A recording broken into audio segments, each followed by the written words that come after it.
The number 1, a novel trilogy and audiobook written and illustrated by Lays Chips. Arc 1 Chapter 2. The Infection.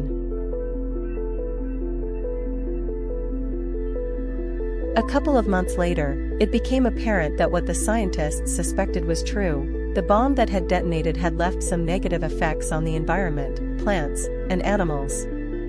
What was especially affected was a fungus called the green death fungus, or the GDF. The green death fungus is very toxic. If even one drop of its sap gets on your skin, which covers the entire fungus outside, you will get extremely ill, and if you don't get to the hospital in 30 minutes and get the cure administered, you will most likely die. First, the GDF poisoning starts with rashes along with searing pain. After around 15 minutes, your skin will start to melt away, to the bone, and at 20 minutes, the sap will get into your bloodstream. It will take 10 minutes for the sap to reach your heart and kill you. So, in all, the GDF will take 30 minutes to kill you if left untreated. When the bomb detonated, the GDF mutated and turned blue. This, in turn, changed its name to the blue death fungus or the BDF, but it has a third, more well-known name, and that name is the infection. It has this name because when it mutated, it didn't just turn blue, it started to move around and breathe like an animal.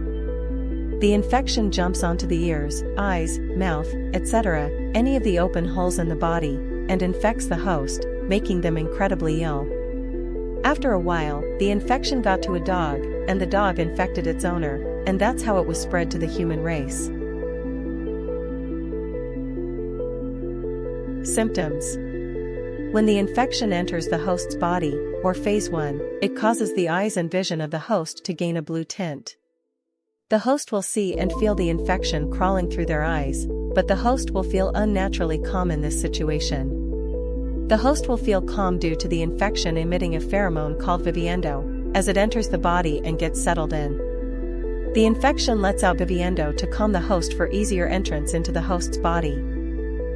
Phase 2 is when the infection reaches the brain. The host's eyes and vision will get a much darker hue, making it harder to see. The host will gain headaches due to the infection latching onto the brain. Once the infection has latched onto the brain, the infection will not require viviendo, so the infection will stop emitting it. Due to the lack of viviendo, the host will start to experience slight paranoia.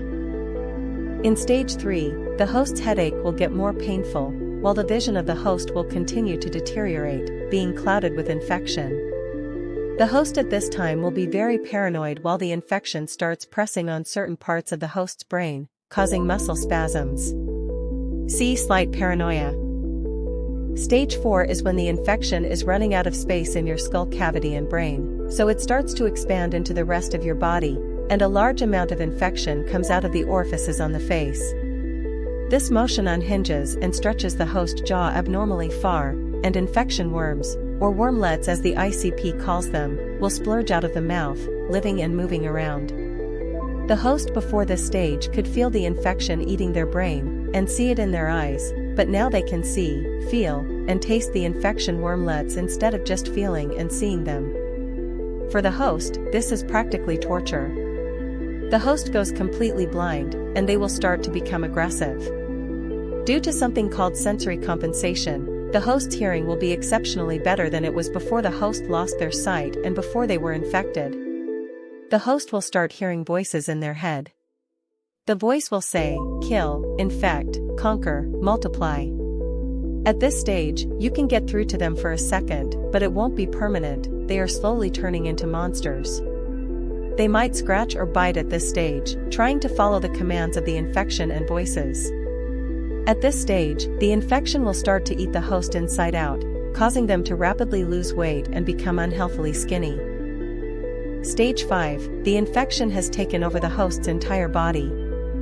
Their body will start to grow, twist, and morph rapidly to keep up with the space intake that the infection needs to grow. At this stage, the host will lose the ability to speak, their throats blocked with even more infection wormlets.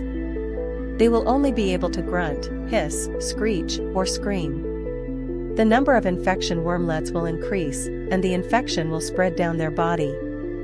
They can still think and feel pain, but the infection has taken full control of their muscles, they are like a zombie at this point. They will have an overwhelming hunger for flesh at this stage and will become very aggressive.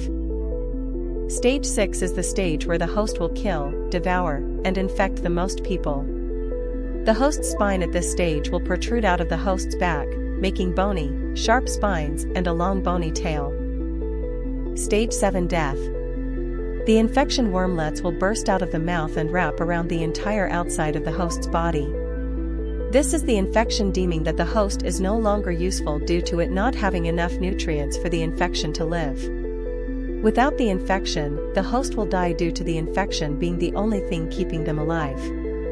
All of the infections that had multiplied within the host will leak out, and a BDF plant sprouts from the corpse and infects more people or animals.